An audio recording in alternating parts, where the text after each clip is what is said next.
అయిపోద్ది. ఇంకా అక్క ఎంతమందిని అనుకుందో 112 మెంబర్స్ తీసుకెళ్లిపోయింది. ఇక అయోధ్య ఆ రోజు ఫిక్స్ అయిపోయాను. తర్వాత ఇంకా అందరు జపం కూడా బాగా చేశారు అక్క. కంపల్సరీ చేయాలి అని భక్తితో చేశారు. ఏదో చేయాలి అని చెప్పేసి చేయలేదు. మనం అనుకున్న దానికంటే కోటి అనుకున్నాము, దానికంటే ఎక్కువ అయిందని నేను అనుకుంటున్నాను. మళ్ళీ ట్రిప్ లో కూడా అందరు సహకరించారు, భక్తులు కూడా. ఏజ్డ్ వాళ్ళకైతే ఫస్ట్ వాళ్ళకి ఇంకా స్పెషల్ థ్యాంక్స్ చెప్పాలి. బాగా కోఆపరేట్ చేశారు. ఇంకా వాలంటీర్ గా ఫస్ట్ టైం చేశాను. నాకు కూడా వాళ్ళు బాగానే పాజిటివ్ ఫీడ్బ్యాక్ ఇచ్చారు.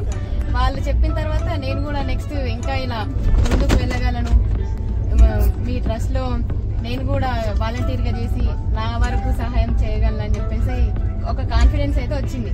మళ్ళీ అందరు కూడా ట్రైన్ లేట్ అవుతుంది ఎలా అని అడిగినా కూడా వాళ్ళే అంటున్నారు, రాముడు మనకు నెక్స్ట్ రాముడే దయ చూపించి మనకి ట్రైన్ కూడా డీలే అయ్యేలా చేస్తాడు అని చెప్పేసి వాళ్ళు అన్నదే అయ్యింది. అదైతే నిజంగా మీరకి రిటర్న్ ట్రైన్ కూడా టైం కి దొరకడం, మళ్ళీ అందరూ వచ్చారు ట్రైన్ లో, అందరూ సేఫ్ గా వచ్చారు.